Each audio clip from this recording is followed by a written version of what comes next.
Pessoal, obrigado aí pela presença de todos vocês. Mais uma vez a gente está com a base conectada e eu queria agradecer mais uma vez a presença do Alexandre Ribeiro, que inaugurou com a gente uma base conectada na primeira live, né? Essa é a quarta live, e agradecer também a presença da nossa diretora, Amanda Vasconcelos, que vai estar com a gente palestrando hoje, falando um pouco da sua experiência à frente do e-commerce do Hiperideal. Ela que é a diretora comercial do Hiperideal e uma das responsáveis hoje pela gestão do e-commerce, né, Amanda? E também nossa diretora da base. Muito obrigado por estar com a gente, dividindo essa sua experiência. E vai ser muito enriquecedor, porque esse é um tema hoje que todas as lojas, né, eu diria, estão querendo estar trabalhando com e-commerce, aquelas que ainda não estão, pensando em estar à frente disso. E por isso que a gente trouxe esse tema para discutir com os nossos associados, né, para que a gente possa colocar uma visão mais ampla sobre esse tema e as experiências que uma das empresas que inovou no nosso estado, né, pode estar passando para vocês o dia a dia de como ela está vendo essa solução dentro do Hiperideal e de uma maneira geral no nosso estado e no mercado. Então, muito obrigado, Alexandre, muito obrigado, Amanda, por estarem dividindo com a gente aqui nessa live da Base Conectada. Eu vou passar a palavra para o Alexandre, depois a Amanda também vai dar boas-vindas a todos.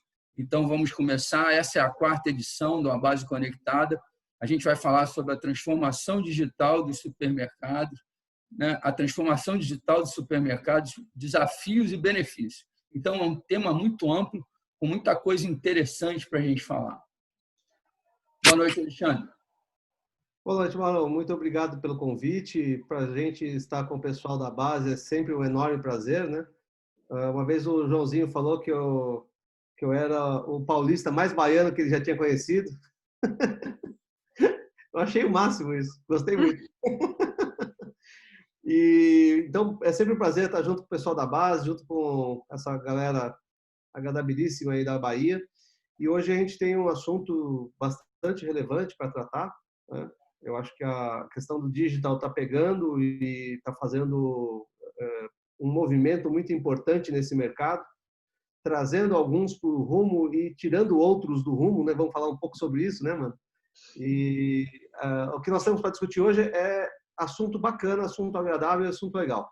O que eu acho que vai tornar isso tudo mais legal ainda, né, é justamente o fato de termos aqui a Amanda, que tem uma experiência bastante interessante, recente, e que dá para a gente trocar, bater bola, e trazendo um pouco do que nós estamos vendo aí Brasil afora, juntando com uma experiência local bastante rica e bastante interessante, né?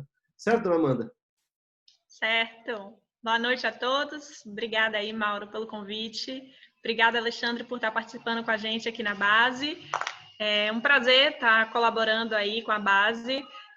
A gente realmente começou faz um tempinho, aí 2 anos que a gente está caminhando com e-commerce. O Hiperideal sempre faz questão de investir muito em tecnologia, nessa transformação digital. Então, vou tentar contribuir um pouquinho com a nossa experiência. Contribui muito, né? Olha que humildade, Maurão. Vê se pode. Bom, então vamos lá, pessoal. Eu vou dividir com vocês aqui, eu tenho alguns slides para a gente colocar na tela, que é basicamente para a gente usar como pano de fundo para essa nossa conversa, né? Vamos lá. Deixa eu ver aqui. Eu acho que está invertido, eu vou trocar. Pronto. Certo? Estamos aí com esses slides na tela. Deixa eu puxar aqui e ajustar a minha estruturinha aqui também. Prontinho. Bem, pessoal, eu gostaria de começar essa nossa conversa falando um pouco a respeito do cenário e como a gente se encontra nesse momento. Então, eu trouxe aqui 2 dados de cenário econômico, né, que eu gostaria de ter como pano de fundo para essa nossa discussão.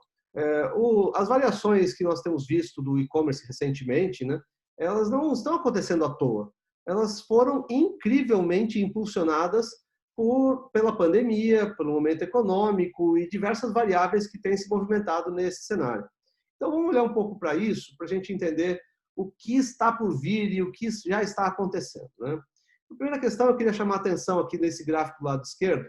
Nós temos aqui a taxa média anual de desemprego de vários anos para trás. Desde 2008, quando aconteceu a crise financeira internacional. Foi um movimento super complexo, problemático, os bancos afundaram, o banco quebrando para tudo quanto é lado.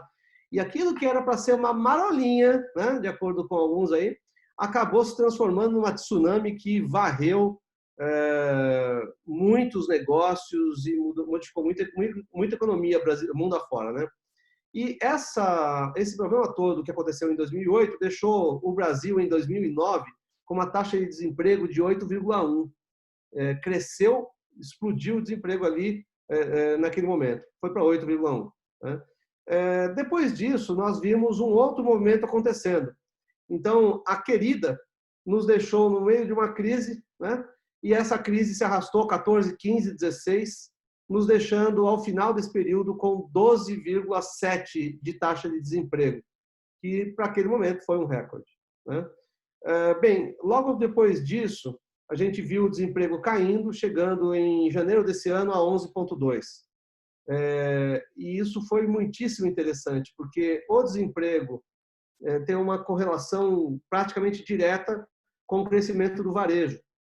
Então, a dinâmica do crescimento do varejo mostrou para todos nós que quando o desemprego cai, nós temos, na prática, um crescimento importante, um movimento importante dessa taxa de crescimento do varejo alimentar.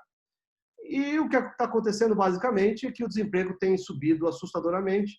Nós já estamos aí com um número quase 3 ou 4 pontos percentuais acima do que estávamos em janeiro. Eu vi uma notícia hoje que o Brasil, pela primeira vez na sua história, tem mais desempregados do que empregados.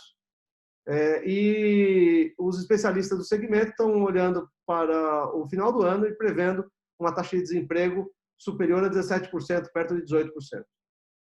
Nós estávamos em dezembro com crescimento em torno de 5% no varejo alimentar, e esse crescimento de 5% vai despencar para abaixo de 1% quando essa taxa de desemprego atingir quase 18%. Então, é só para a gente entender o que está acontecendo. Então, é uma variável importante.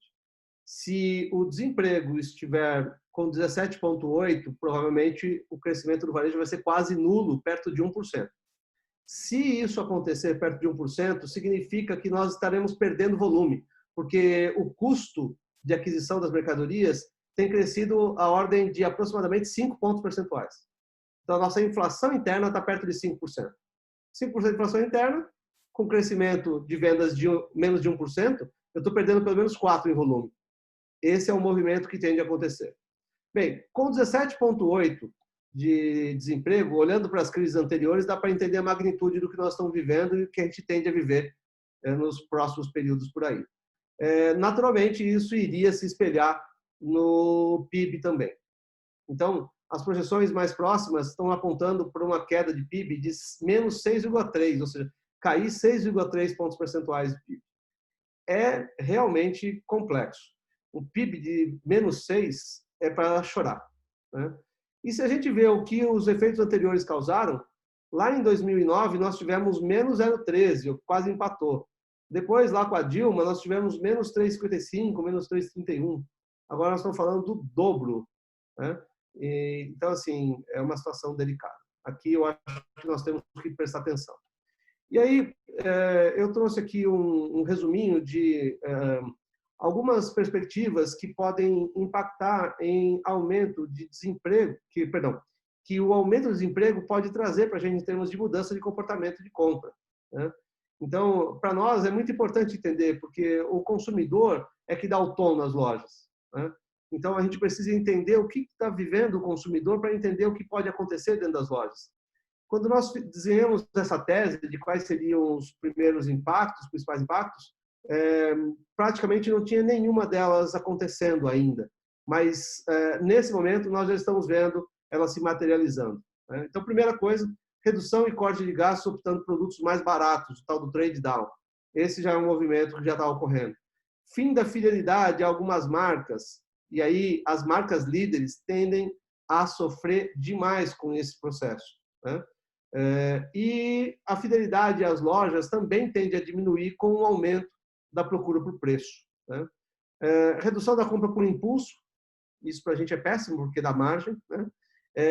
E também da experimentação de novos itens lançados pela indústria. Pelo menos isso, a indústria tem tido pé no chão com relação a uma série de aspectos aí. Um deles é que a indústria reduziu um pouco os lançamentos. E isso para nós é positivo, porque traz menos impacto de pressão do fornecedor no nosso comercial versus o que a gente está ofertando para o nosso consumidor, já que ele não está muito afeito a experimentações nesse momento, né? E, naturalmente, para poder atrapalhar um pouco mais a situação, os produtos básicos estão girando muito mais. Então, a gente perde aquilo que nos dá mais margem e aumenta a participação daquilo que nos dá menos margem. São efeitos importantes. Fortalecimento dos canais digitais e e-commerce, né? Transformando em realidade aquela discussão do multicanal, né? Do omnichannel. E a gente tem visto isso acontecendo e vamos explorar isso bastante aqui hoje. E os consumidores em casa, em quarentena, eles estão mais próximos, estão adotando tecnologia numa proporção muito maior, e isso está fazendo com que eles aprendam a pesquisar mais produtos alimentares na internet e estão buscando mais ofertas. Então, esses são alguns dos pontos Alexandre, principais. você permite... A Amanda vai falar, Isso, eu ia fazer a pergunta para a Amanda, que a gente estava conversando mais cedo, e ela comentou no hiperideal, como é que ela está sentindo isso. Concordo, só tem duas observações que a gente percebe, né? O nosso público, nossas lojas são voltadas para o público AB e a gente percebe que as pessoas estão se permitindo comprar produtos mais especiais, né? Então, assim, ela não está indo para o restaurante, então ele quer um vinho, ele quer alguns produtos que deem prazer, eu mereço isso, né? Então, por mais que esteja economizando, o desemprego está muito alto, as pessoas também querem ter um tipo de prazer, comprar um chocolate, comprar um produto que traga uma alegria para casa. E a outra coisa, Alexandre, que eu ia comentar, é a falta de fidelidade nas lojas.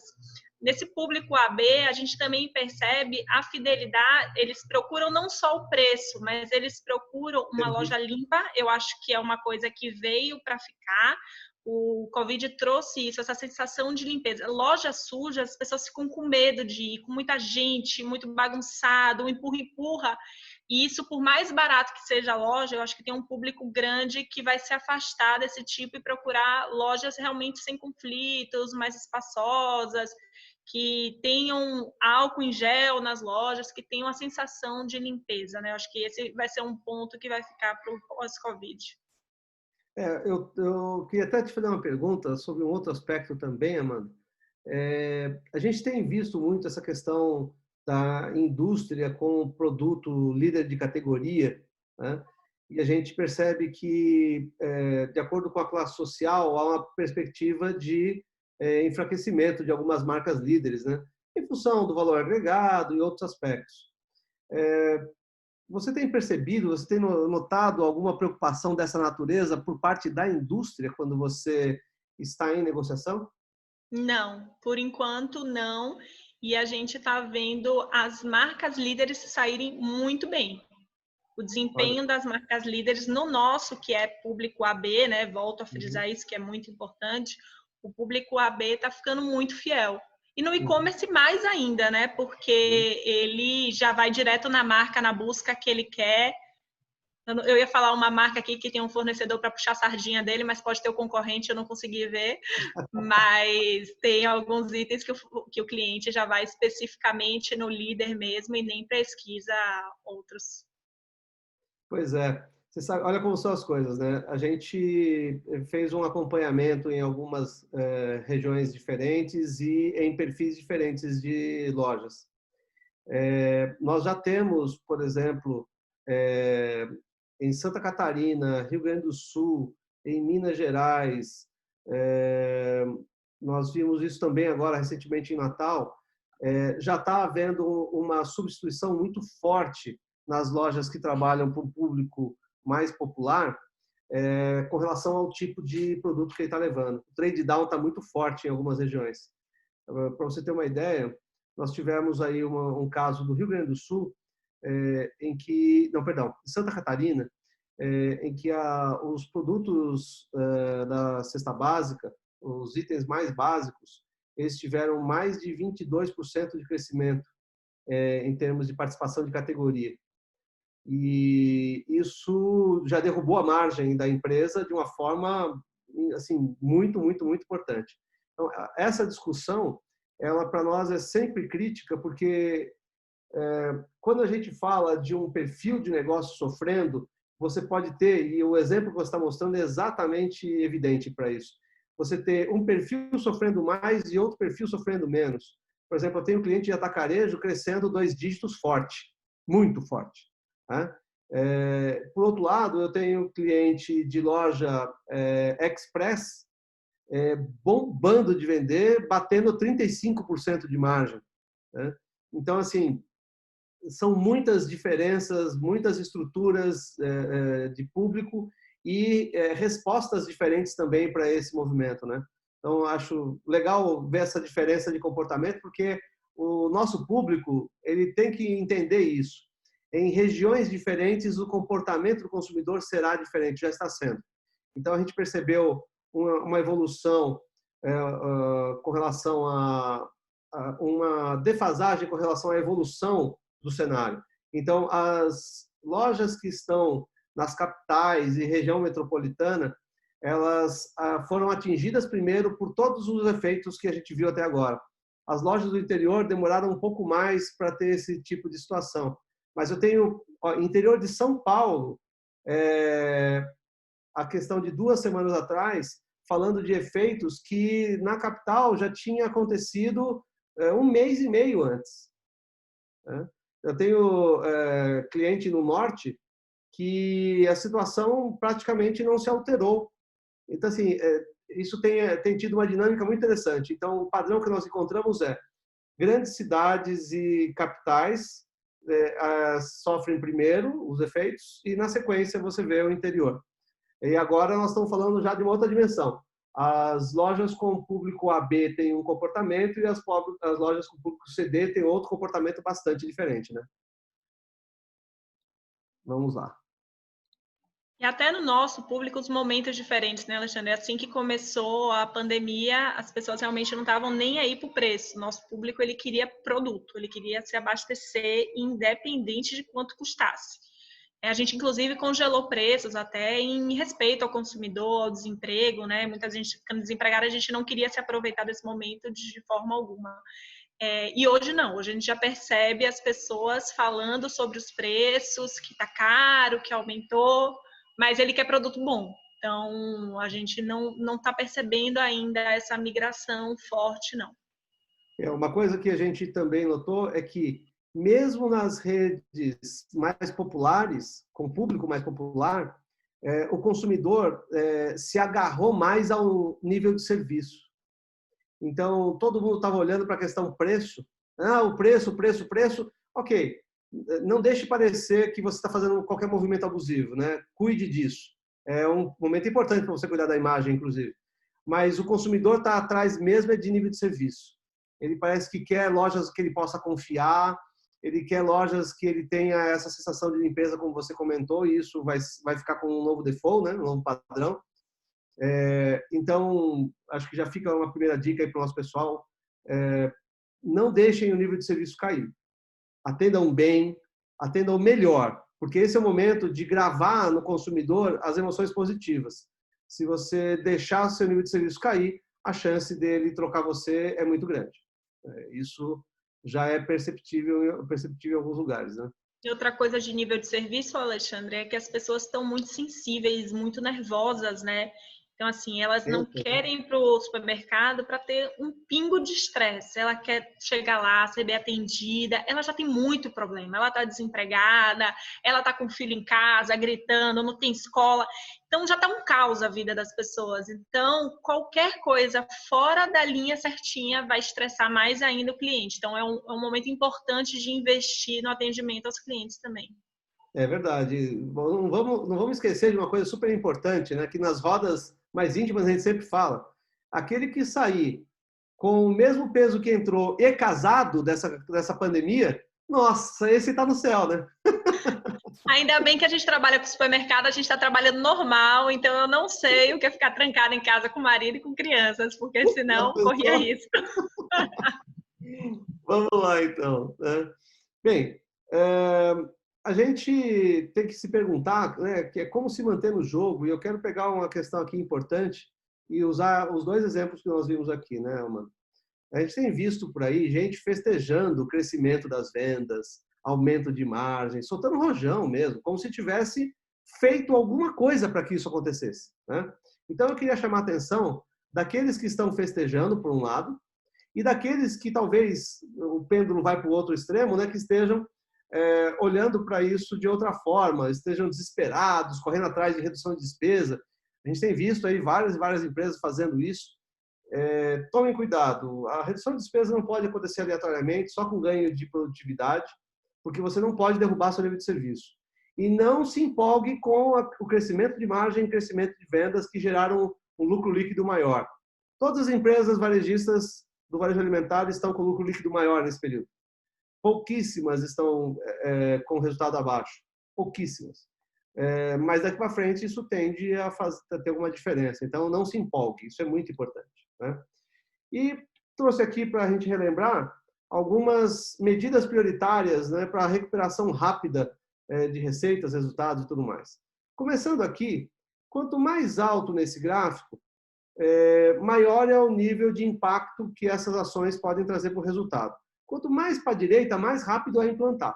Então, tem algumas com resultado fenomenal. Né? Então, reposicionamento de marca, vendas e serviços digitais em escala e fusões e aquisições. Eu queria dar uma paradinha aqui em fusões e aquisições. Muitas empresas entraram nesse movimento com caixa baixo, com endividamento alto, com o negócio meio balançando. Esse cenário todo, essa bagunça e tal, tende a reduzir performance de algumas empresas quando a situação se voltar para o normal, digamos assim. Muitas empresas acabarão sendo vendidas. Muitas. Quem está capitalizado está nadando no Oceano Azul, porque tem muita empresa se colocando à venda. A gente tem um braço de apoio a fusões e aquisições e a gente teve pelo menos 5 vezes aumentou 5 vezes a quantidade de contatos para essa discussão. Então, os pedidos para esse tema aumentaram 5 vezes aquilo que era antes da pandemia. Então, tem muita empresa aí que vai ter espaço para trabalhar e vai acabar buscando fusões e aquisições. Além disso, tem a experiência do consumidor e a sua segurança, como você mesmo comentou, né, Amanda? E zelar da segurança da empresa é fundamental. E aí vários outros aspectos. Gerenciamento de dados, análise de dados para direcionamento das vendas, para melhorar o resultado, planejamento de demanda. A demanda tem se alterado com relação à mudança do movimento nas categorias, né? E por fim, a questão do preço, promoção e pricing, de uma forma geral, que tem tido uma procura incrível, porque o pessoal está percebendo que se ele modular direito essas variáveis e colocar técnicas interessantes de gestão de pricing, ele vai performar melhor, né? E ainda consegue deixar uma imagem positiva para o consumidor com uma imagem de preço melhor. E, por fim, aqui a questão do e-commerce, né? Que eu acho que é a bola da vez, é a discussão relevante. E eu queria aqui fazer uma pergunta. Eu, conhecendo a história de vocês, eu fiquei assim, bastante bem impressionado com o que aconteceu, como aconteceu. E todo mundo está falando agora, todo mundo. Como é que eu faço para entrar nessa onda? E eu quero aproveitar a Covid, entendeu? Eu quero aproveitar a pandemia para explodir o e-commerce, né? E, pelo que você me falou, vocês entraram faz uns 2 dias nisso, não foi, Amanda? Vocês começaram essa correria agora, não é? Foi isso? Tinham alguns cabelos brancos a menos. A gente começou há 2 anos, né, com o nosso e-commerce. A gente já acreditava nisso. Eu estava conversando, muito importante isso, né? Se é o que a sua empresa quer, o que a sua empresa acredita. Mais cedo a gente conversou sobre uma grande empresa de outro estado que colocou, mas não acredita. Eu acho que não é por aí, né? Eu acho que faz parte já do nosso futuro. A gente já vinha planejando isso há muito tempo. Óbvio que a pandemia ajudou muito a gente para o e-commerce, né? Aumentou demais nossas vendas. A gente economizou aí alguns anos, mas é uma coisa que a gente vem estudando, vem acreditando, vem investindo muito desde agosto de 2018. Então, não é de uma hora para outra que a gente conseguiu o resultado que a gente está tendo hoje no e-commerce. Então, vocês já estavam preparados para suportar esse movimento que chegou? Não, de jeito nenhum. É impossível estar preparado. Eu acho que no mundo ninguém estava preparado, né? O que a gente, quando começou a pandemia, as notícias do mundo inteiro não estávamos preparados. Tinha lugares que 28 dias para entregar um pedido. A gente, graças a Deus, não chegou a esse extremo. Mas a gente saiu de 70 pedidos num dia para 700 pedidos de uma hora para outra. Então, não tinha equipe para isso, não tinha loja para isso, não tinha logística para isso, não tinha produto para isso, a gente não estava preparado. Mas como a gente já tinha uma bagagem aí de 2 anos, dos processos pequenos que a gente foi resolvendo, a gente conseguiu em 15 dias aí melhorar muito o nível de serviço. Mas foi bem complicado no início. Pois é. Muita gente fala dessa coisa de, não, eu vou entrar correndo porque eu quero aproveitar o embalo e tal. E a gente até soltou um vídeo aí um tempinho atrás, porque a gente recebeu uma pergunta como essa num canal de WhatsApp que a gente disponibilizou para os varejistas nesse momento tirar dúvidas e tal, né? E recebemos uma pergunta dessa, Amanda.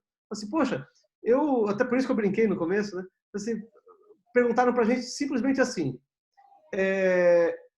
eu consigo entrar, eu devo entrar agora no e-commerce para aproveitar esse movimento da pandemia? E aí eu respondi, não deve. Aí, assim, óbvio, eu expliquei um pouquinho mais depois, tá? Mas basicamente a minha visão era a mesma que a sua. Pelo amor de Deus, se você está vivenciando uma situação como essa, por mais oportunidade que isso represente, tem que tomar precaução. Você demorou anos, décadas às vezes, para construir a imagem da sua empresa, e aí de repente você quer sair correndo e ir lá fazer um negócio de qualquer jeito para aproveitar o embalo. Eu acho que as pessoas estão se enganando muito, que o faturamento é muito alto. Realmente contribuiu o faturamento da gente. Mas se não fizer parte da sua estratégia da empresa, eu quero permanecer no e-commerce, você vai ter um faturamento agora com nível de serviço talvez ruim, estragar a sua imagem e o custo alto, porque o custo do e-commerce não é barato, né? Além do mais, você implementando de uma hora para outra, você vai pegar alguns fornecedores, prestar algum tipo de serviço, mas muita coisa terceirizada e com o custo altíssimo, com muitas dificuldades. Então, eu acho que não pode ser só para aproveitar a onda do Covid. Agora, se faz parte da sua estratégia, realmente um momento bom de começar, pelo menos, é agora. Mas eu começaria seguro, aos poucos, atendendo bem o cliente, porque é a sua imagem que está indo, né? Não é só o delivery da sua empresa.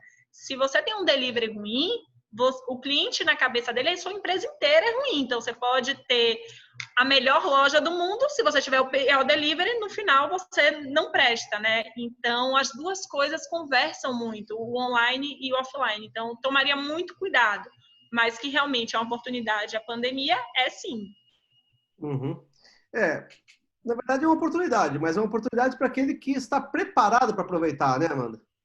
Porque, exatamente, infelizmente, se a gente achar que está preparado e colocar nossa marca em risco, a tendência de sofrer é grande, né? O prejuízo é muito maior, né? Para a sua imagem que você demorou tanto de construir, você pode destruir simplesmente porque está na moda o e-commerce, você quer surfar essa onda, mas as consequências podem ser muito piores do que não surfar essa onda. Com certeza, com certeza. E você mencionou que houve um grande crescimento, né? Saiu de 70 pedidos para quanto mesmo? 700 pedidos. Eu vou falar mais por faturamento, né? A gente, em janeiro, apesar da gente já ter 2 anos aí, vou pegar de janeiro, que ainda era um número pequeno, apresentava um pouco menos que 1%, quase 1% da nossa venda, e esse mês a gente deve encerrar com 11% da venda. Então, assim, é como se a gente tivesse inaugurado uma boa loja durante a pandemia. A gente antes começou com uma loja, fomos para 5 lojas, e hoje de 18, só 2 lojas nossas não tem e-commerce por conta de localização e espaço físico. Mas a gente atende de Praia do Forte, quem é da Bahia aí, você conhece também demais, de Praia do Forte a Salvador, praticamente inteira a gente atende. Muito bem, muito bem. Um crescimento realmente muito importante, né? Vamos aproveitar esse embalo e vamos ver como é que está isso no resto do Brasil, né? Então, nós estamos... Aqui eu estou vendo minha tela, Amanda? Estou vendo, sim. Legal. Então, no Brasil, nós tínhamos alguma coisa em torno de 13% da população experimentando os canais digitais. E isso pulou para 32% no auge da pandemia. E, portanto, é um nível de experimentação realmente especial, muito grande, né? E desse grupo que passou a experimentar, 82% declara que continuarão comprando, utilizando o canal para compras futuras. Então, é aquilo que a gente vê. Houve um crescimento muito grande, vai haver uma queda de acomodação, mas jamais vai voltar para os patamares anteriores, né?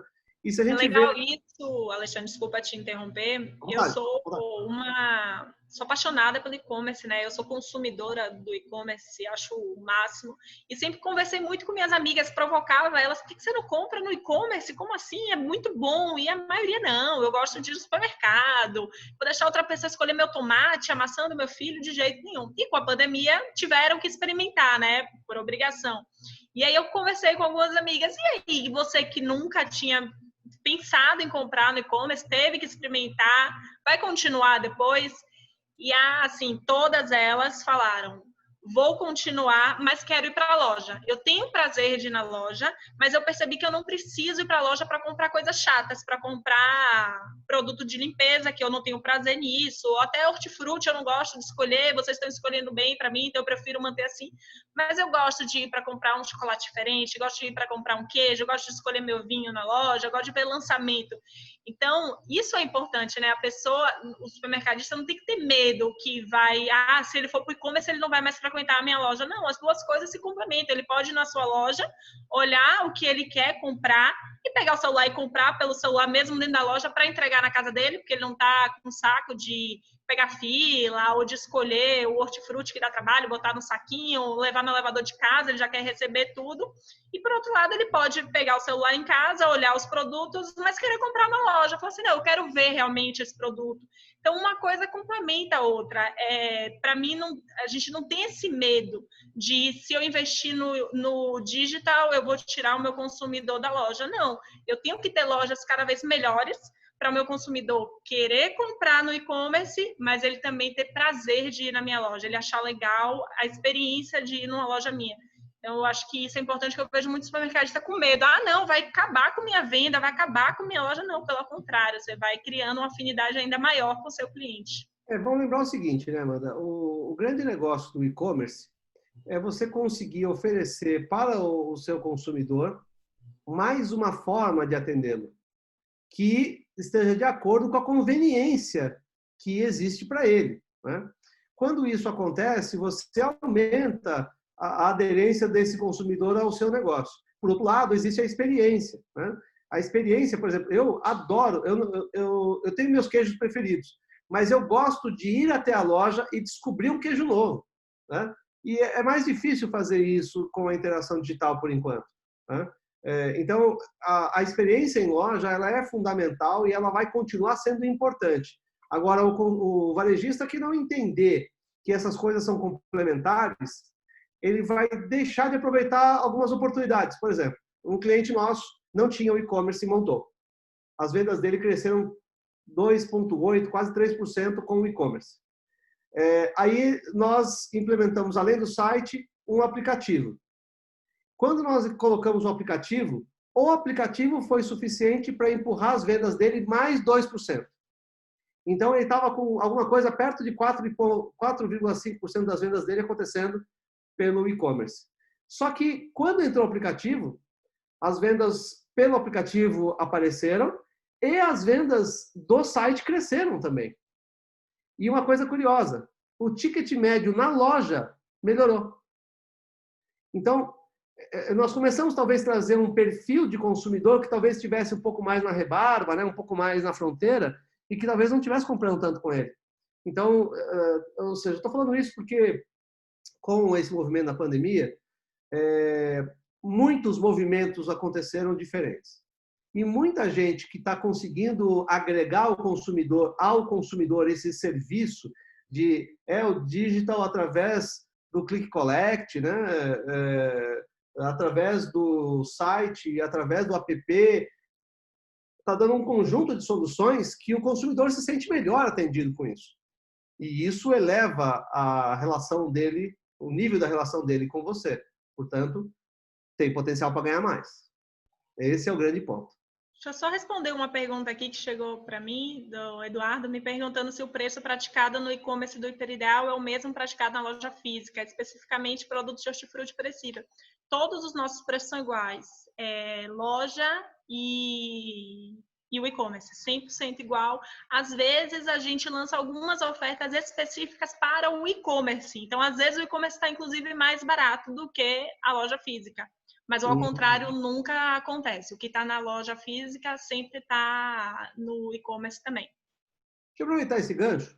Pessoal, vocês têm aí o bate-papo. Podem mandar todas as perguntas que vocês quiserem fazer. Castiguem, a gente está aqui para responder, tá certo? Fique à vontade. E inclusive, vamos lá. A Amanda tá ligada, já respondeu. Já, você viu só? Meu amigo. Mulher é multitarefa, né? Não pode Pois não é que nem homem que faz uma coisa de cada vez, né? A gente faz tudo. E mal feita ainda. Vai, continua. Mal feita. Fala, pode falar, não tem problema. Você já respondeu. E só uma observação também, Alexandre, que você falou sobre o ticket médio da loja.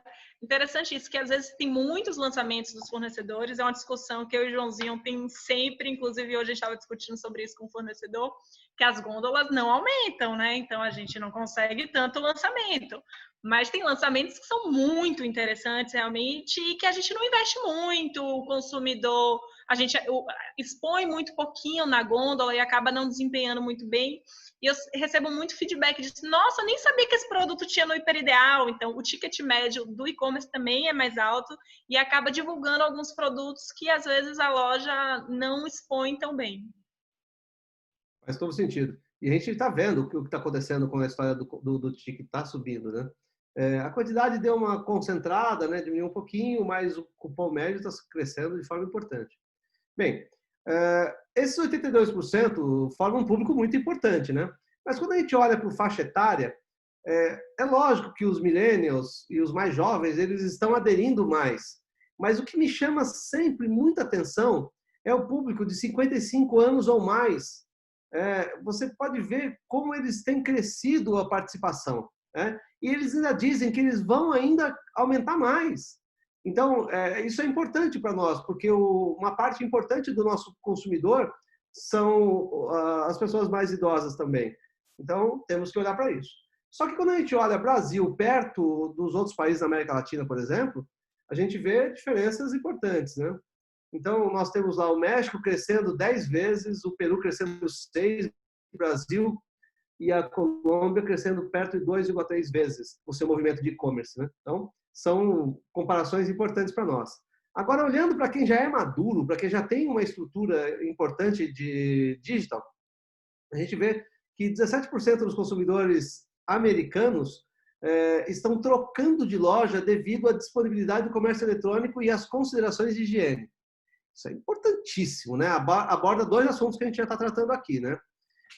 E lá tem um movimento interessante. Como o site já é algo um pouquinho mais tradicional, o pessoal já tem com mais densidade, a história do compra online e pega na loja está crescendo de forma importante. Mesmo que o delivery esteja crescendo 57% nos supermercados, crescer 28% essa modalidade do compra online e pega na loja é muito importante. Se a gente pensar, eu não quero ficar entrando em loja, eu não quero ficar vivendo aglomeração, mas ao mesmo tempo eu não quero esperar a entrega chegar e talvez, quem sabe, isso aí acontecer de uma forma inapropriada. Eu trabalho, eu estou no trabalho, eu não estou em casa esperando chegar o negócio. Então, esse é um modelo também que traz um potencial bastante expressivo, né? E você até fez um comentário sobre isso, né, Amanda? Que parece que para você inverter um pouco, né? Aqui está invertendo um pouco pela cultura do Brasil, eu acho, né? Antes o nosso retiro na loja era muito superior ao delivery, por conta que as pessoas não têm mais muitos funcionários em casa, não passa o dia todo no trabalho, não tem ninguém para receber as compras. Então, a maioria dos nossos clientes comprava online para retirar nas nossas lojas, sem trabalho nenhum, para lá, bota no carro ou sai e pega no local. E o delivery é menor. Agora não. Agora inverteu, porque as pessoas estão em casa, não querem sair de casa, então o delivery está com mais de 80% hoje nas nossas lojas. Olha só que interessante. É porque os Estados Unidos já voltou também um pouco mais, né? Então as pessoas já estão trabalhando, acho que as restrições foram um pouco menores. Então, eles estão retirando muito, que é a modalidade que eu acredito muito que vai voltar logo depois da pandemia, vai ser o retiro na loja. É mais cômodo, porque você não tem que se programar, não tem uma hora exata que você vai receber suas compras, né? Então, é de 10 a meio-dia, e você fica lá esperando de 10 a meio-dia, ninguém tem tempo disso mais. Então, o retire é mais prático. E se considerar a quantidade de mulheres que estão no mercado de trabalho, que tem dupla, tripla jornada, né? Não dá para estar em casa para esperar chegar as compras, né? Então, tem uma tendência bastante importante aí para isso ser um canal relevante nesse negócio, né? Alexandre, tem uma perguntinha aqui do Michel Meira para a Amanda. Posso fazer agora? À vontade. Ele pergunta, nesse momento de pandemia, como foi o aprendizado sobre ativar promoções eletrônicas para o shopper que frequenta a loja física? Ele está colocando isso no chat. E aí, ele está perguntando também se as ativações em Instagram, por exemplo, já estão sendo tão impactantes quando eram nos tabloides físicos. Aí mandou um abraço. Oi, Michel, tudo bom? Engraçado que eu estava analisando um resultado sobre isso hoje, de junho já, eu sou ansiosa, então antes de fechar o mês eu já estava analisando como foi o desempenho de cada fornecedor no e-commerce. E, inclusive, a Nestlé foi o segundo ou terceiro fornecedor que a gente mais vendeu no e-commerce com índice muito bom, e foi um dos fornecedores que a gente ativou muito, mas na loja física também a gente vê um resultado bom. O encarte físico a gente está fazendo por fazer, diminuiu, tem gente que pega ainda, mas as pessoas não querem mais ter esse contato. Quando a gente lança uma oferta agressiva, lançamento de produto no Instagram, bomba na loja física. Se a gente não avisar o gerente, isso é o maior problema, porque ligam, vocês não avisaram, não tinha estoque, não dá mais. Então, eu acho que sim, veio para ficar. A rede social está sendo muito mais efetiva do que a lâmina física e é o que a gente vai investir daqui para frente. O consumidor está muito mais ligado. Você pega a garotada de 15, 18 anos, ninguém sabe o que é encarte, ninguém pega aquele folhetinho para olhar, né? Agora eles estão dentro da loja com o Instagram, com o aplicativo, olhando o preço de todo mundo. Então, eu acredito muito no Instagram para as ofertas. Tem uma experiência muito interessante, Amanda, de um varejista do Rio de Janeiro, que a empresa chama-se Royal. Eles estão ali na região de Volta Redonda. E uma das sócias é uma youtuber daquelas, ela está no digital com força. Então, eles montaram uma estratégia que eu achei brilhante e tem dado um resultado fantástico. Eles trabalham muito os perecíveis de produção própria. Então, receitas próprias na padaria, na confeitaria, até em bombonière, com receitas próprias, estão produzindo chocolates especiais e tal, fazendo coisas muito legais. E ela vai para o Instagram, ela vai para o YouTube, e o que está acontecendo? Ela vai e ela impulsiona o produto, fala do produto, explica do produto, e ela é muito ágil nesse meio e tal. Eles têm conseguido movimentos incríveis. Por exemplo, eles tinham lá um ovo desmontado, né, na Páscoa. Era um ovo aberto com recheio e tal, uma colherzinha de chocolate, uma coisa que eles estavam fazendo lá. Super bacana o ovo. Ela estava vendendo alguma coisa em torno de 8 a 10 desses por dia na loja. Ela foi para o Instagram, mas ela estava preparada, porque ela já conhece o movimento. E ela começou a vender 350 a 400 por dia, Quando ela parava de impulsionar, ficava em 200, 220, 250. Então, assim, ela foi fazendo isso, vários produtos diferentes e produtos perecíveis. Ela vendeu a estratégia da empresa de apostar mais em perecíveis. Efeito excepcional. Depois eu posso procurar, ela fez uma apresentação na APAS no ano passado, no congresso, e eu posso procurar a apresentação dela, passo para o Mauro divide com o pessoal aí para mostrar a lógica, mas muitíssimo interessante. O Instagram dela bomba. Alexandre, A gente só... teve um case, desculpa, Mauro, só complementando aí o que eu falando com o Michel, inclusive, a gente teve um case super interessante que foi o lançamento da Starbucks aqui no Hiperideal e também na Rede Mix, 100% digital, a gente não fez nada além do digital e foi um sucesso, a quantidade de gente mandando mensagem, perguntando onde tinha, por que a loja tal não tinha, e a venda correspondeu muito bem, então assim, foi um sucesso e lançamento 100% digital. Sobre o 100% digital, eu já tenho cliente que nós acabamos com o tabloide e nós estamos fazendo comunicação dirigida exclusivamente através do app. Ai, meu sonho é acabar com a lâmina. Fenomenal. A gente vai parar, uma hora a gente vai parar. Os efeitos de margem são excepcionais, obviamente, com a ação bem feita, né? Porque eu vi uma empresa fazendo um movimento desse que ela estava levando o tabloide para dentro do aplicativo. Aí também não bota a inteligência, aí não resolve muito. Paulo, você ia fazer um questionamento, né? Tem mais uma pergunta aqui do William Santos para a Amanda. Como tem sido a integração logística entre físico e digital? Qual o perfil do cliente que tem comprado no e-commerce? Os idosos têm aderido? Deixa eu responder a primeira, né? Como tem sido a integração logística entre o físico e o digital?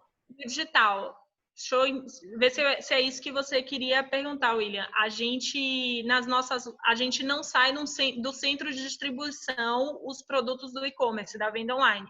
Todas as lojas, menos duas, como eu citei, tem um setor, né? Algumas pessoas dedicadas à compra online e elas retiram das gôndolas mesmo, da prateleira. Então, vai lá, faz as compras como se fosse um cliente comum e depois registra no caixa específico do e-commerce. A gente não tem uma loja... E aí sai no transporte lá da loja mesmo para cada cliente. A gente não sai de nenhum centro de distribuição. E qual o perfil do cliente que tem comprado no e-commerce? A maior parte dos nossos clientes é de 35 a 50 anos, acho que é essa faixa, mais ou menos isso, são os adultos, mas os idosos têm aderido, eles têm algumas dificuldades de comprar, a gente tem todo um suporte com eles, ensina, e eles ficam super felizes quando conseguem fazer a compra, fidelizam, ligam, mandam presente, são bem, bem fofos. E tem comprado, sim, bastante os idosos. Porque eles estão em casa, né? Então, às vezes, os filhos ligam para pedir ajuda para a mãe, você pode ligar. O filho, às vezes, compra também, mas aí depois os idosos estão querendo comprar sozinhos e acham uma super independência é o máximo. Nós fizemos uma análise recente, Amanda, não sei se você já fez essa avaliação também, com o cliente identificado, a gente consegue, em função do app, né, a gente consegue identificar o que ele está comprando na loja e o que ele está comprando no e-commerce. E, ao avaliar isso, nós percebemos uma situação muito curiosa. Determinado perfil de consumidor, mulheres entre 30 e 50, elas estavam comprando 65% do volume e 40% do valor no e-commerce. E aí, a gente, olhando para o restante das compras dela, que ela fazia em loja, porque ela identifica o CPF quando ela vai passar para a loja para ver se tem algum desconto específico para ela, né? E aí nós começamos a perceber o seguinte, com essa movimentação, existia uma diferença de perfil de compra, porque essas pessoas, esse grupo que nós identificamos, eles estavam levando mais volume do que valor agregado. E aí nós fizemos contato com essas pessoas para entender o porquê, fizemos uma pesquisinha, e aí nós pegamos a seguinte situação. Você até arranhou esse assunto agora há pouco. Esse era um grupo de mulheres que trabalhava e que não queria ter o trabalho de pegar os pesados na loja. Então, elas estavam comprando os pesados, mas esse era o início da experiência delas. Então, você via que o cupom começava com os pesados e aos poucos, no histórico de compra, ela ia agregando itens de valor. Interessantíssima essa composição, que prova que a consumidora, que o nosso público, ele não vai ficar só no digital ou só na loja. Ele vai misturar esses dois canais, né? Vamos lá. Voltamos. Mais uma pergunta aqui, né? Esse nome da pessoa. Pode fazer. O Reginaldo aqui perguntando como vocês veem o CRM nesse futuro próximo e como conhecer cada vez mais o shopper e ter ativações mais assertivas.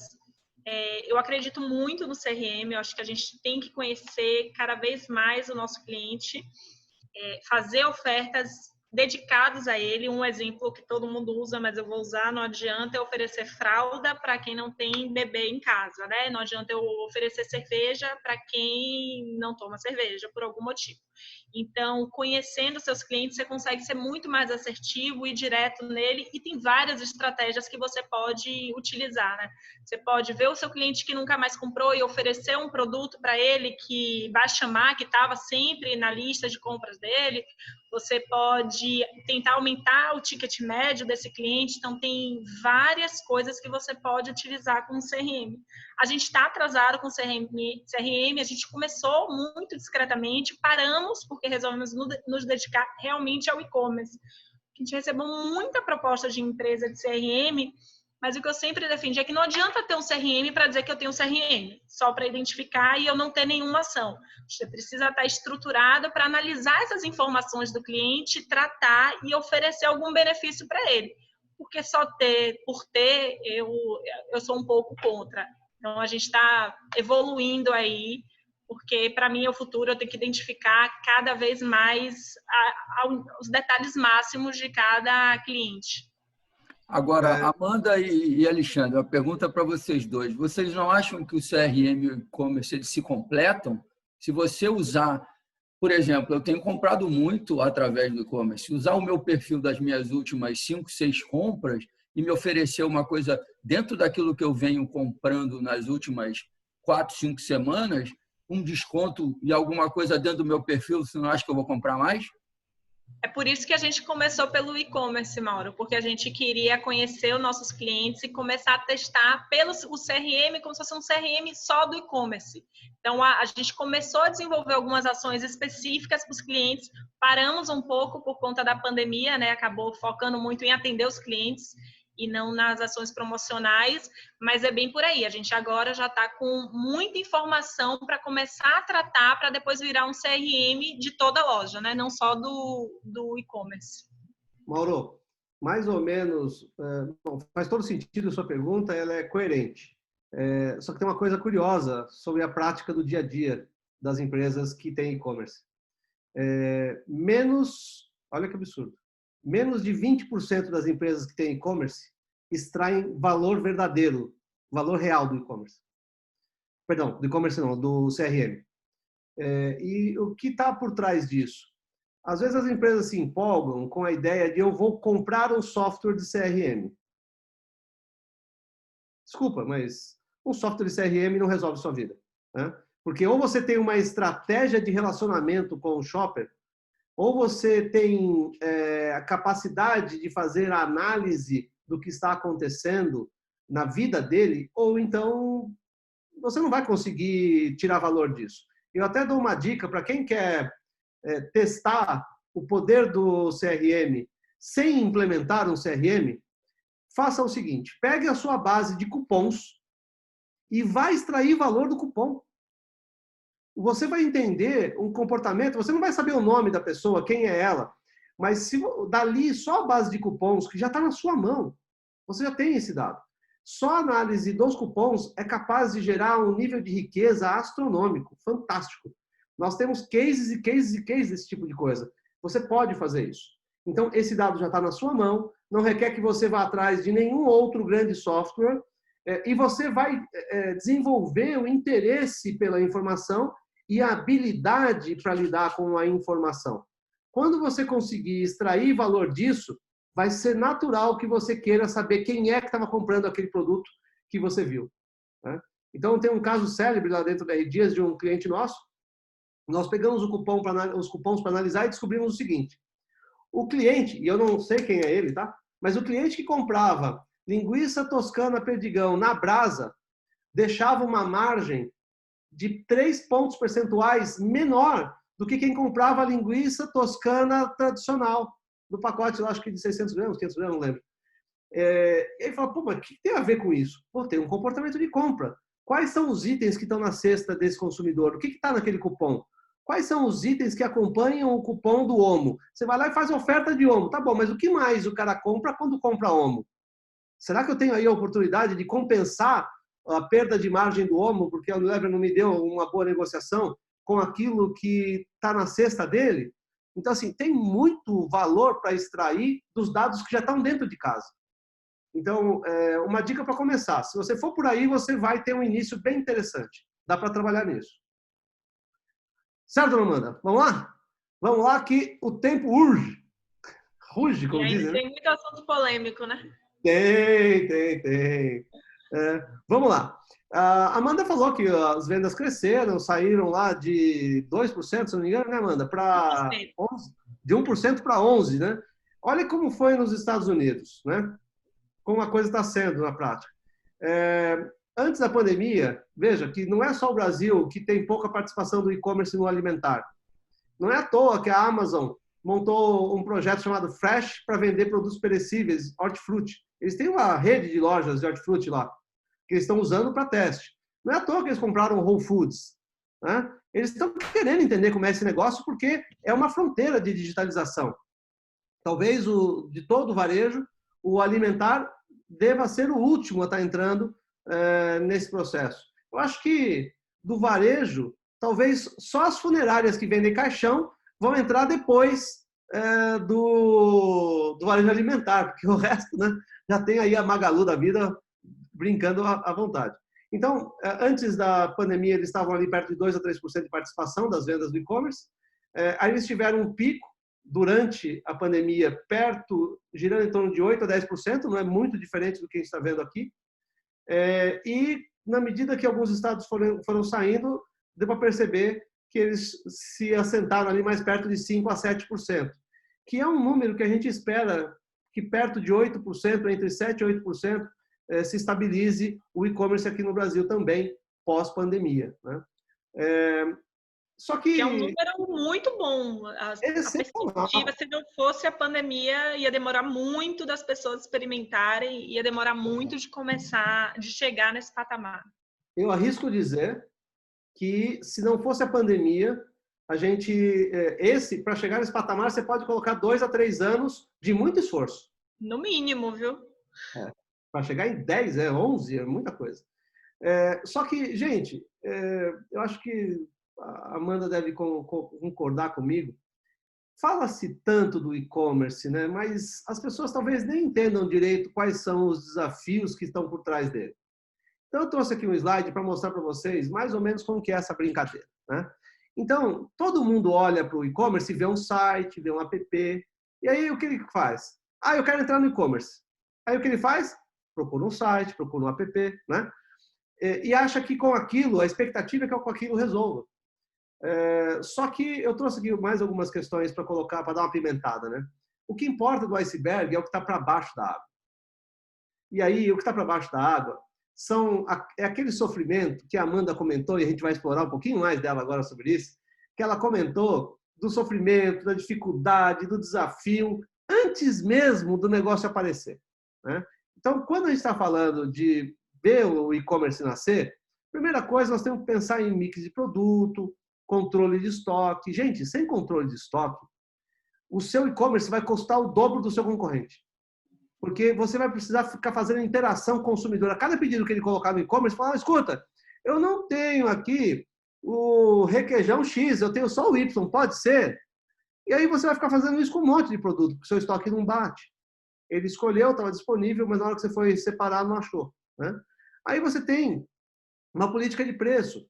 Veja. Esse é um dos grandes desafios, viu, Alexandre? Nosso até hoje, a gente tem um controle de estoque bem rigoroso. A gente está fazendo inventário todos os dias nos itens que são cortados. mas é um desafio assim diário. E é uma dica que eu dou aí para os supermercados que querem entrar, cuidado com estoque. Estoque virtual causa uma má impressão enorme com os consumidores, porque ele fica frustrado. Como é que você disponibiliza para mim e depois você fala que não tem? Você está mentindo para mim. Ele não quer saber se venceu, se o produto não teve troca, se sumiu, se não importa. Se você disponibilizou na cabeça do consumidor, você tem que oferecer esse produto. Então, com certeza, esse é o primeiro passo para você ter um e-commerce, controlar aí o seu estoque, tá alinhado com o sistema. Agora eu queria fazer um desafio, Amanda. Eu queria que o pessoal eu queria que todos aqueles que confiam 100% no seu número de estoque mandassem uma mensagenzinha para a gente ali no chat, dizendo, eu confio 100% no meu estoque, ele é 100% preciso. Mas manda um de cada vez, tá? Para a gente não se atropelar aqui, a gente não ficar com uma lista muito grande de gente respondendo. Manda um de cada vez. Eu acho que nem se a gente tivesse todos os supermercadistas online aqui, eu acho, do Brasil, acho que se algum respondesse, eu ia lá entender, virar funcionária dele para ver o que ele estava fazendo. A gente ia desconfiar, né?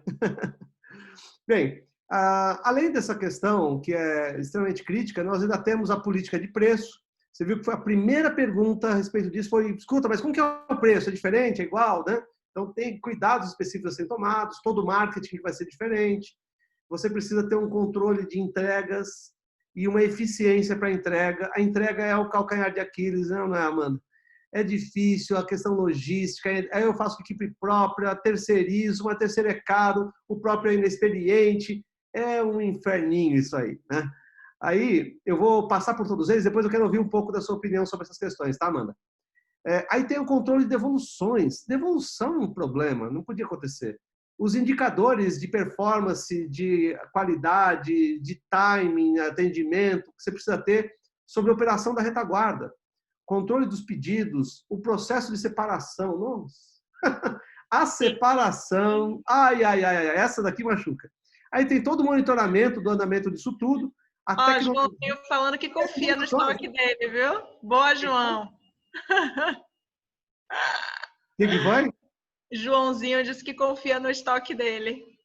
Olha que eu já trabalhei na Rede Mix, viu, João? Eu já fui compradora do Mix Ideal, viu? Ô, Joãozinho, nós precisamos mandar uma auditoria lá, hein? João, você é meu sócio e você não me ensinou esse segredo ainda, viu? Mas, Amanda, me conta o seguinte.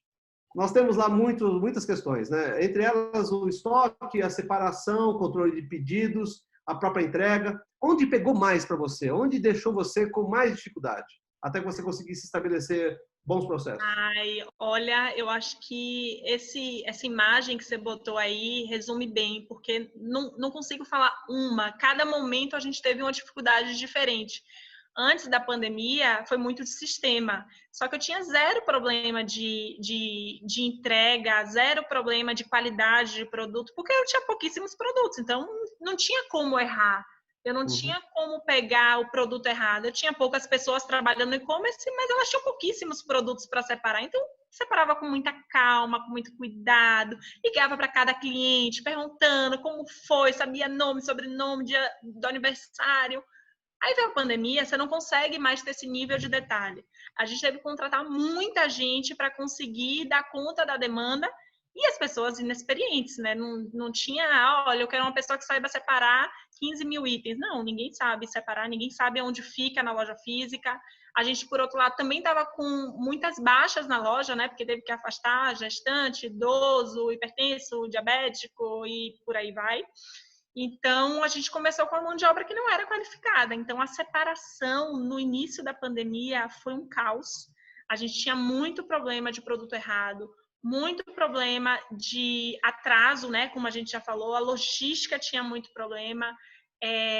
qualidade de produto, às vezes não pegavam a manga certa, ou não empalava certo, aí botava o alface por baixo da carne, e aí amassava, e aí tinha que trocar o produto. Então, eu acho que isso a gente já está conseguindo melhorar demais. Já tem 3 meses, as pessoas já foram sendo treinadas, elas já sabem aonde fica a bebida de amêndoa XYC, não precisa mais cortar porque não achou o produto. Mas tudo isso a gente foi controlando os processos. Todos os erros que a gente tinha, a gente começou a falar quantos por cento cada loja tem de corte. A gente só controlava isso antes da pandemia. Na pandemia, a gente não. Por que está cortando? Então, a gente começou a controlar cada loja, qual o motivo de cada corte. Aí botou uma equipe só para cuidar disso. Então, cortou X% na loja tal, por conta que o separador não achou, mas depois a gente viu que existe. Não, cortou porque o produto estava vencido e apareceu no sistema. Não, cortou porque realmente não tinha e foi furto e tem que atualizar o estoque.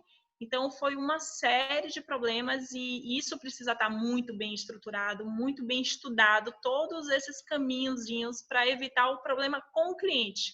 Porque já passou o período da pandemia que estava todo mundo desesperado para receber qualquer coisa e que eles aceitavam todos os erros. Hoje em dia, eles... Opa!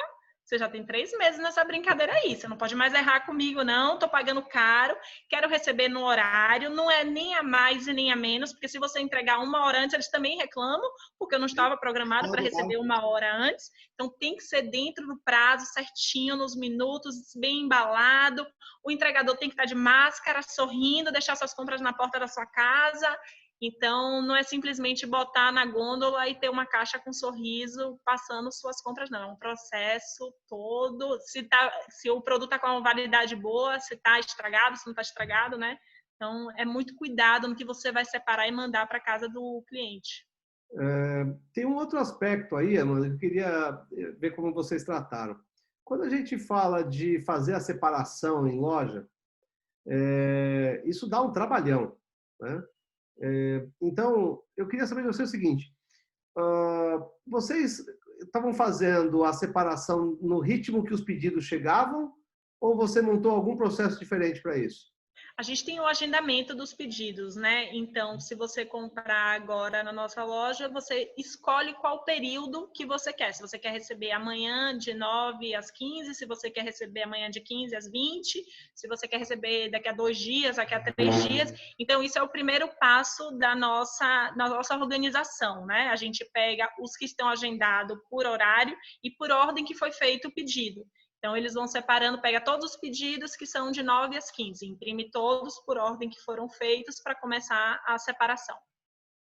E lógico que às vezes tem uns que ligam, né? O meu é urgente, pelo amor de Deus, não tenho mais comida em casa, meu filho vai sair, e aí a gente acaba passando na frente também. Boa essa do urgente, né? Tem vários. Tem um cliente nosso que começou a fazer as vendas online através do WhatsApp. E a gente viu que muita gente fez esforço para que esse tipo de coisa pudesse funcionar. Eu fico imaginando, já é difícil controlar isso com um aplicativo, com estrutura, com integração. Você já imaginou quem está fazendo seus esforços pelo WhatsApp? São guerreiros mesmo, né? São guerreiros, mas tem suas vantagens, sabia, Alexandre? Tem cliente que gosta mais do WhatsApp e pede a gente para atender pelo WhatsApp. A gente não pode atender via WhatsApp, porque a gente tem um outro modelo, né? Mas tem gente que gosta pelo WhatsApp porque ele consegue se comunicar melhor, né? Mais online.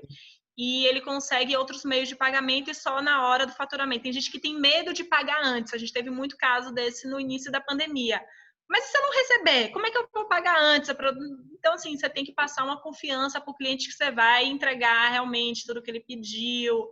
Então, eu acho que tem sua vantagem no WhatsApp, não é um modelo que eu descartaria de jeito nenhum. Eu acho muito mais complicado a gestão de estoque, principalmente. E tem que ter mais pessoas, eu acho, controlando isso. A gente não faz. Né?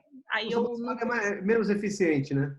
Eu não sei se é mais caro, Alexandre, porque a gente tem muitos custos, né, no e-commerce de plataforma, de antifraude, de agência, de aplicativo. Então, quando você junta tudo, eu não sei o quanto é mais caro isso. Precisava botar na ponta do lápis. Mas eu acho que é uma ferramenta válida. Eu acho que tem empresas que é melhor você começar com um bom serviço do WhatsApp do que você lançar de qualquer jeito ou o que a gente vai falar nos próximos slides aí, né? Então vamos Então, lá para o próximo. eu só vou responder uma pergunta aqui. O Emerson perguntou se os produtos importados como vinho são tão procurados como os produtos do dia a dia no e-commerce. A categoria que mais procuram no e-commerce é o hortifruti. E aí depois vem a mercearia básica, vem limpeza, é muito forte. E depois vem as bebidas. Não é tão procurado, mas está vendendo super bem. Alguns itens têm um percentual de venda, de participação no e-commerce bem alto. E na pandemia, os vinhos cresceram aproximadamente 60% em termos de categoria. Está crescendo bem os vinhos. Pode comprar com a gente. Está cheio de promoção lá, inclusive, viu, Emerson? Muito bom, né? Vamos lá. Então, gente, indo para a hora da verdade, né? Eu tenho que entrar de qualquer jeito, eu vou entrar. Muita calma nessa hora. Aqui está um pequeno balanço de quem está praticando e-commerce e quem não está, né? Então, você vê que eu tenho aqui o GPA, esta Pão de Açúcar, sim. Compre bem açaí, não. O Big não estava participando, não tem a operação. Cencosud também não. O G Barbosa, não. Aí você vai para o time do bilhão, né? Aqueles são as maiores redes regionais. Só Mufato, SDB, né? Que é a Comper. PH enorme também não. DMA não. Savenhago, interior de São Paulo, sim. Inclusive, estaremos numa live com eles amanhã. E aí, veja, Perini, Mercantil Rodrigues, Bretas, Presunic, Comercial Zafari, Companhia Zafari, né? Muita gente muito grande não está praticando e-commerce. É provável que estejam se coçando, mas não estão praticando e-commerce. E aí entra a questão. Você não vai morrer se você não praticar. Portanto, não faça meia boca, não faça de qualquer jeito só para entrar. Porque o risco para você é maior do que o ganho, tá? O ônus é maior do que o bônus nesse caso.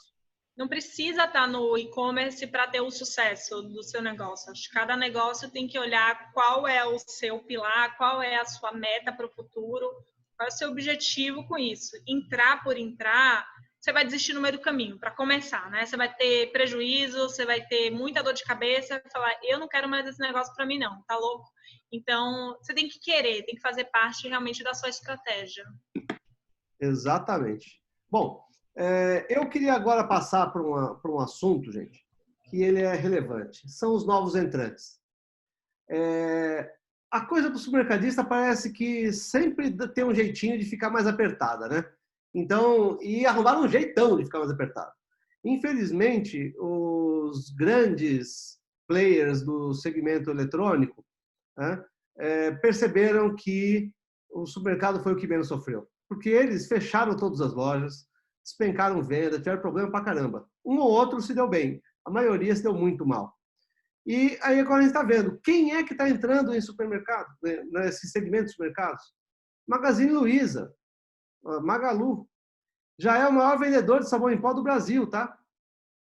Aí eu tenho o Mercado Livre criando uma área de supermercado. Esses caras, sabe qual é a diferença entre eles e os varejistas tradicionais? É que eles entendem do eletrônico de uma forma incrível. Então, eles têm uma capacidade de absorver o crescimento do e-commerce para o varejo alimentar de uma forma impressionante. Portanto, nós temos que tomar cuidado, porque aqui o bicho pega. E agora entra o problema, né? Não é mais o meu bairro. Agora, o meu concorrente é internacional, inclusive, como o caso do Mercado Livre, né? Só que tem um caso pior do que isso ainda. Ô Alexandre, só voltando nesse assunto que você falou agora, eu comentei hoje sobre o Walmart, né? O Walmart está operando com a empresa, não me recordo o nome agora, que foi comprada pelo iFood e está trazendo para o Brasil agora. E a modalidade deles é como se fosse... O iFood não, desculpa. Como se fosse o... de carro, do Uber. A pessoa se cadastra e recebe o pedido e aí vai lá e separa. Imagina o nível de serviço dessa pessoa escolhendo hortifruti para comprar em qualquer loja, ele pode comprar e levar para casa do cliente. Você pode ter pessoas boas realmente selecionando, mas no geral eu acho que a pessoa não vai ter tanta paciência de olhar se está maduro, se não está maduro. Então, quando você pega grandes empresas assim fazendo, tem suas vantagens, obviamente, mas eu não tenho muito medo, porque supermercado, especialmente o hortifruti, que é a coisa que a gente mais vende hoje no e-commerce, requer muito cuidado, é uma coisa muito personalizada, não é pegar arroz e feijão lá da prateleira do depósito e jogar para o cliente. Então, por mais que eles sejam gigantes, a gente também tem nosso triunfo como regional, como empresa menor, que é esse pedido muito cuidadoso para o cliente. Então, é um alerta, mas a gente também não pode se apavorar, agora o Amazon vai chegar com isso e vai acabar o meu negócio, eu vou desistir logo. Não, a gente tem as nossas vantagens, tanto é que a gente tem na loja física também. A gente sobrevive competindo com gigantes no mercado, porque nós temos nossos atributos que eles não conseguem ter. Exatamente. E o que faz uma diferença muito expressiva, né? Afinal de contas, o conhecimento regional faz muita diferença, né? Nós temos um cenário que eu acho que o segmento mercadista está atraindo muita gente, né? Muitos novos entrantes. E eu queria trazer uma outra discussão para a mesa, que não é mais esse cara do comércio eletrônico, né? Que é um outro tipo, que é o iFood, o Rappi, o Uber Eats, entre outros, que estão entrando em supermercado, né? Então, aqui, gente, um alerta. Pelo amor de Deus, por que você precisa de alguém entre você, um intermediário entre você e o seu consumidor? Não caia na tentação de ter resultado de curto prazo, querendo vender através do Rappi. Isso é uma roubada. Nós estamos ensinando o nosso concorrente a trabalhar. E entra um problema gigantesco nesse cenário. A grande discussão aqui é que eles não são de varejo alimentar, mas eles estão entrando no varejo alimentar através dos supermercadistas que estão abrindo as portas para eles. No curto prazo, parece legal, porque de verdade você vai pegar uma venda marginal, você vai vender para quem você não vendia, né? O problema disso tudo é que daqui a pouco ele aprende a fazer o que você faz. Então, ele tem 5, 6 supermercados no bairro, que estão lá no Rappi, por exemplo, ou no iFood. Ele já sabe quais são os produtos que vendem mais, por que preço vende. Quando um bota o preço mais alto, para de vender. Quando o outro bota o preço mais baixo, vende pra caramba. Ele vai vendo isso. Aí ele vê o consumidor. O consumidor não vai procurar mais você, vai procurar pelo Rappi. Ele vai entrar no aplicativo do Rappi, não na sua empresa. E aí, você tem uma taxinha módica, leve, que varia de 5% a 7%, né? Como se o varejista tivesse essa margem toda para dar, para colocar alguém custando isso tudo no meio do caminho. Não tem. E a hora que você menos perceber, menos notar, ele já está tomando conta do seu mercado. Então, tem que tomar um cuidado maluco com isso. Os super apps são o maior risco que o varejista está correndo hoje do varejo alimentar. O maior risco. E eu vou até contar para vocês por que ele está correndo esse risco. Olha só o que o iFood fez com os restaurantes. Vamos pensar, você pede comida pelo iFood, o prato médio R$25 na região. Aí o que ele faz? Ele lança uma cozinha própria, chamada Loop, coloca o prato por R$1,99, óbvio, preço de lançamento, ficou uns meses assim, depois subiu para R$4,99 e hoje está R$9,99. Mas enquanto os outros estão vendendo a quanto? A 25, gente. Ele já sabe quem compra, que horas compra, por que compra, como quer pagar, o que prato prefere, que tipo de comida prefere. Ué, por que ele precisa do restaurante? O restaurante tem toda a despesa do ponto comercial, do garçom, do salão de vendas, o problema que quebra prato e som e talher o tempo inteiro é uma despesa altíssima. Então, assim, esse cara monta um galpão fechado a 1,5 km do restaurante e ele faz a mesma coisa que o restaurante faz, produz o prato, só que com um custo infinitamente menor. Para isso daqui virar um Rappi, um iFood, montando um centro de distribuição sem ponto comercial, a 3 quarteirões da sua loja, num lugar que é uma pocilga, que não tem ponto comercial, não é a grande avenida, não vai gastar nada para montar, não vai ter nenhuma estrutura chique para atender, não vai ter aquela despesa de um monte de gente lá e tudo mais, e ele vai vender tudo que você vende. Ele vai fazer o pricing porque ele já sabe qual é a diferença de preço, vai fazer o sortimento, ele aprendeu com você qual é o sortimento que gira, daqui a pouco você dança. Então, muita atenção a isso. Olhe só o que vem acontecendo com relação às cozinhas fantasma que esses caras estão montando. Isso aqui é só para a gente entender que ele faz cozinha fantasma e vai fazer supermercado fantasma também, gente. Uma simplicidade, você já ensinou para ele como faz, né? E aí você vê, ó, agora o iFood, peça mercado no iFood e receba em casa, né? E aí ele vai colocando várias, olha, agende a entrega, né? E aí ele vai, olha só essa propaganda aqui do canto, ó, produtos de limpeza com 40% de desconto para ele atrair o consumidor para começar a comprar dentro da plataforma, né? Então, assim, isso é uma loucura. Nós estamos dando ouro para o bandido, né? E aí você vê, GPA que não tem bobo ali dentro, né? O que eles fizeram? Eles compraram uma startup de logística para fazer as suas entregas, que é o James Delivery, né? E olha só a colocação do presidente. Talvez essa seja a decisão mais importante que a companhia já tomou. Ou seja, ele entrou de vez no processo de delivery, só que ele não deu seus dados, não deu o ouro para o bandido. Ele está operando uma empresa própria para fazer isso daí, né? A própria Nike deixando de vender pela Amazon, né? É um prenúncio dos tempos, né? Como estão falando, como o varejo vai se comportar. Eu não sei como é que a Amanda vê isso, Amanda. Faz sentido? Como é que você enxerga essa perspectiva? Vale a pena entrar num negócio como esse? Que risco se corre? Será que o varejista está pensando no longo prazo? Isso, eu acho que o varejista está pensando no imediatismo. Se eu não consigo fazer um aplicativo, um site, deixa eu ir logo para esse negócio do Rappi que está fazendo sucesso. O Rappi procurou a gente, por exemplo, o Rappi, né, várias vezes, fez várias propostas, e a gente no início não tinha ainda, né, o e-commerce, estava no começo do hiperideal, e a gente achou realmente a taxa muito alta. Depois a gente parou para pensar, eu vou deixar de investir no meu negócio para investir no dele, porque ele me troca a qualquer momento, realmente, e eu vou ter passado esses anos, ou esse tempo que eu ficar com ele, alimentando só ele, deixando de investir no meu negócio, realmente. Então, eu acho que quando você toma a decisão de ir para um super, eu estava discutindo mais cedo com você, às vezes as empresas caem na tentação por não ter uma estrutura, eu não tenho um setor de TI, eu não tenho um setor de contabilidade que consiga fazer, eu não tenho uma equipe suficiente para isso. Mas será que na ponta do lápis vale a pena estar com o Rappi, dar resultado, estar com o Rappi, com o iFood? Eu acho que é essa conta que o supermercadista tem que fazer, e além de você estar dando o seu maior bem, né? O patrimônio da empresa hoje são os dados, você vai estar dando tudo de bandeja para ele.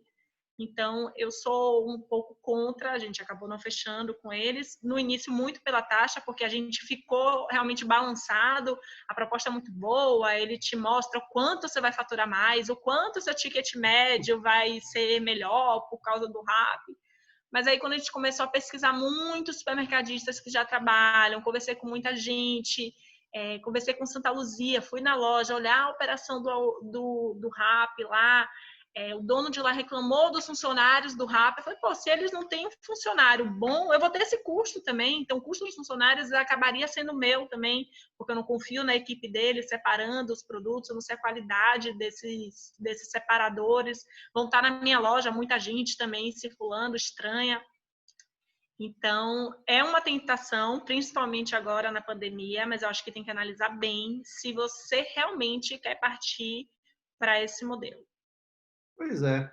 Eu tenho a mesma impressão, a gente tem orientado varejistas aí Brasil afora sobre essa questão. É um assunto estratégico, não é para se pensar no curto prazo. Eu acho que o próprio varejista tem outras alternativas e possibilidades para conseguir mais performance no curto prazo, sem se comprometer tanto, sem correr o risco com a margem, porque muitos falam para mim, Amanda, mas, Alexandre, são 7%, mas só venda incremental, vai trazer novo cliente. E quando o seu cliente perceber que você está vendendo através do Rappi, você acha que ele não vai começar a comprar por lá? E aí, como é que vai ficar a sua margem? Então, assim, tem muitos problemas nesse meio, eu só sei de uma coisa. O varejista não precisa de intermediário. O varejista não tem margem suficiente para dividir com o outro, né? E, na prática, sim, muita gente vai sofrer com isso. Muita gente vai ter dificuldade para acessar o digital, para poder entrar no e-commerce, mas eu acho que as entidades que apoiam o varejo podem dar suporte para que isso aconteça. Eu acho que as lojas têm que entrar nas associações, as associações têm que fazer um esforço gigante para poder ajudar o pequeno varejista a ter acesso a e-commerce, porque aí não é de um terceiro, é próprio, é da associação, e a associação faz uma divisão por CEP, faz um combinado legal com os associados, e a associação consegue fazer aquilo que talvez o varejista de uma loja não consiga. Mas nós precisamos encontrar outros caminhos. Esse caminho mais fácil, infelizmente, ele é o mais danoso. Então, a gente precisa pensar em como operar isso. Mesmo que não se tenha as respostas prontas, precisa pensar. Entre começar com o Super App e começar com o WhatsApp, eu iria sem sombra de dúvidas para o WhatsApp, assim, sem dúvida.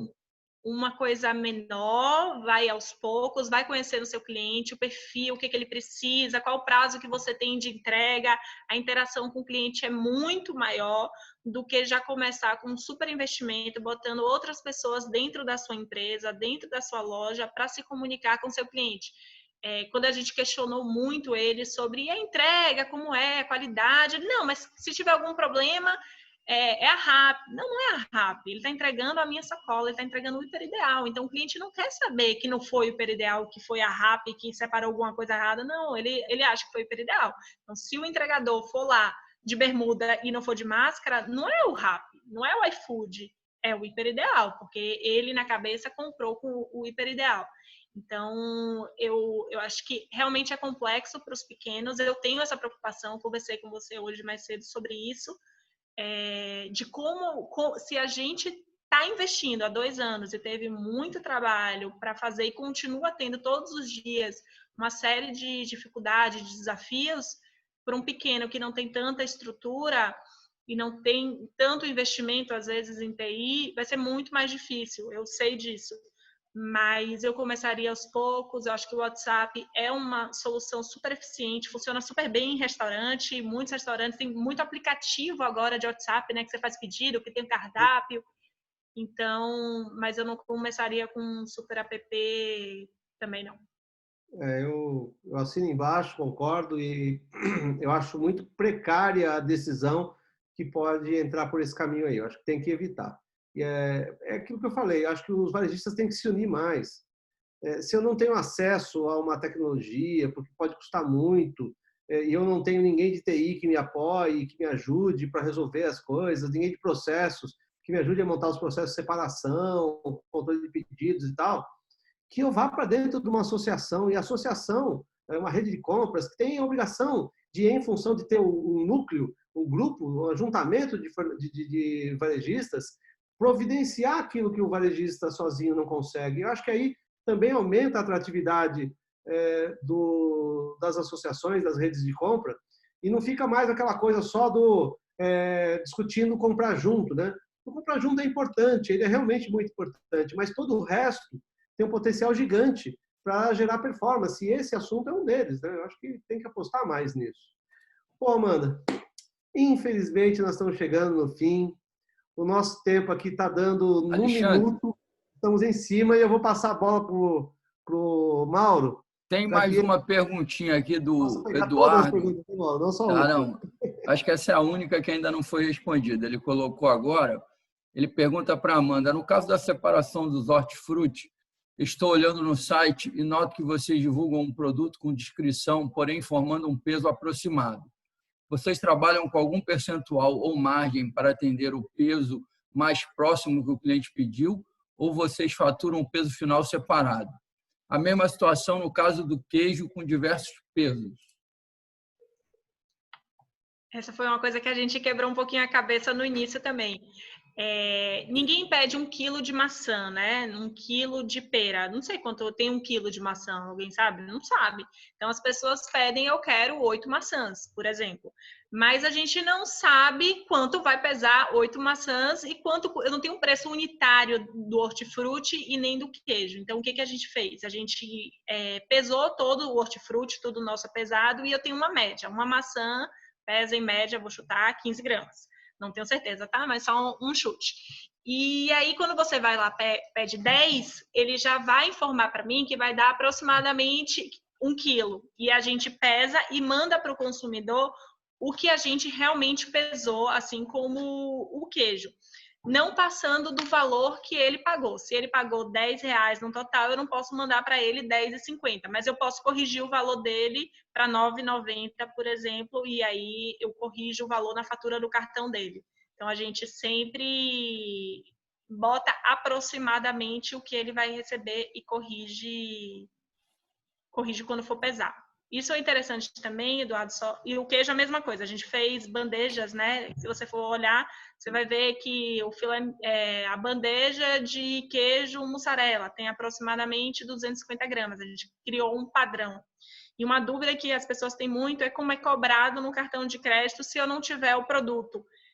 A gente faz uma pré-reserva no cartão de crédito do cliente. Você fechou o seu pedido, deu R$100. Eu pré-reservo isso, como é feito em hotel, mas eu não debito ainda seu cartão de crédito. Quando eu faturo o pedido, a gente informa a operadora de cartão de crédito, não foi 100, foi 99, e aí a sua fatura é alterada, não tem estorno do cartão, a gente não debita para depois creditar, ela fica lá como reservado. Como fazem as locadoras de veículo, né, Amanda? Também. Muito bom. Bem, Mauro, mais alguma pergunta? Peraí, acabou... Não, o Eduardo que agradeceu. Bom, Amanda, Perfeito. muito obrigado. Acho que você superou as nossas expectativas. Alexandre também, né? A gente agora, eu particularmente, posso dizer que aprendi muito sobre o e-commerce, né? É um assunto... Está pós-graduado, Mauro. É um assunto fascinante, né? A gente está vendo a história de vocês com 2 anos, né? E a gente sabe que cada dia vocês estão aprendendo, né? É uma realidade que veio para ficar e a gente quis exatamente dividir isso com os nossos associados, com nossos parceiros. E queria mais uma vez agradecer você, Alexandre. Você é um grande parceiro da base, com todo esse conhecimento que você está trazendo para a gente. Amanda também, com a sua vivência, com o seu conhecimento, com a sua experiência. E falar que, mais uma vez, a gente está muito feliz em estar aqui, podendo dividir com vocês, que ficaram com a gente aqui até às 8h15. Muito obrigado. Essa live vai estar sendo gravada amanhã, colocada no YouTube, né, na página da base. A gente tem lá um canal dentro do YouTube. E, para quem quiser ver, mas futuramente, está à vontade. E semana que vem estaremos mais uma vez aqui com mais uma live. Esperamos a presença de todos vocês. Vou passar a palavra para a Amanda, depois, Alexandre, você se despede dos nossos parceiros. Mais uma vez, muito obrigado, Amanda. Por favor. Agradecer também a participação de todos. É muito bom quando a gente tem essa interação, tirar dúvida. Foi muito bacana. Agradecer também a Alexandre ficar aí com a gente até 8h12. Daqui a pouco eu vou correr para botar as crianças para dormir. Obrigada, Alexandre. Como o Mauro já falou aí, grande parceiro da base, está sempre trazendo muito conteúdo para a gente, para os nossos associados. E até a próxima, né, Alexandre? Viu, Mauro? Não é você, não. Amanda e Mauro, para mim é um grande prazer sempre estar com esse time aí, com esse grupo, que eu acho que é um grupo muito incomodado, né? Muito a fim de fazer alguma coisa diferente, fazer mais, fazer melhor e tal. Isso é bastante bacana. Eu acho que todos os participantes devem ter percebido o intuito de todos de trazer mais conteúdo e conteúdo de qualidade para todo mundo. Aqui não tem esconder o ouro, né, Amanda? Falou de um monte de coisas importantíssimas a respeito do seu negócio, dividindo graciosamente a tua experiência aí com o pessoal, aquilo que a gente tem feito também da mesma forma. Então, eu acho que isso só engrandece as relações com o supermercadista e a base está de parabéns por fazer com que isso aí aconteça. Do meu lado, eu quero agradecer a todos os participantes também por nos aguentar até aqui, por não dar nenhuma bronca na gente aí pelo chat, né? Só mandaram elogios, puxa vida, eu fico mal acostumado desse jeito, Amanda. Eu acho que eu vou com você, sabia? Eu tô com você e recebo mais elogio. Quero mais essa parceria aí. Então, os fornecedores devem estar olhando aí, nossa, como a Amanda tá calma, simpática. Comigo não é assim, né? Ela não tem esse bom humor todos os dias? Pessoal, amigos varejistas, um grande abraço a todos vocês. Eu gostaria de convidá-los para visitar lá o nosso portal de conteúdo, varejoemação.com.br. Tem muito disso que nós estamos discutindo aqui lá dentro. A gente tem se esmerado, feito um esforço bastante grande para gerar conteúdo elucidativo e que leve uma visão mais clara para as pessoas que estão com dúvidas a respeito do que fazer nesse momento atípico do varejo nacional e porque não do varejo mundial, né? Então, entrem, se divirtam, entrem em contato com a gente se tiver dúvidas dessas questões e de outras questões também. Estamos 100% à disposição, ok? Então, muitíssimo obrigado a todos. Valeu. Maurão, contigo. Obrigado a todos. Até semana que vem com mais uma Base Conectado. Obrigado, semana Amanda. Que vem com o nosso presidente, né? Isso, semana que vem nós vamos estar com o nosso presidente Joel Feldman e vamos estar falando sobre as oportunidades e tendências de um varejo muito digital. Joel vai estar falando aqui com o pessoal da TOTO, Matheus Macena. Então, convido a todos para a semana que vem, nesse mesmo horário. Será que vai apanhar muito? Acho que vai apanhar mais que a gente, viu, Alexandre? A gente não apanhou, mas acho que semana que vem o bicho vai pegar. Eles são bons, eles sabem. A gente vai, mais uma vez, aprofundar nesse tema que é muito interessante. Muito obrigado mais uma vez, Amanda. Muito obrigado, Alexandre, a todos vocês. E até semana que vem. Uma boa noite. Tchau, pessoal. Até semana que vem. Boa noite.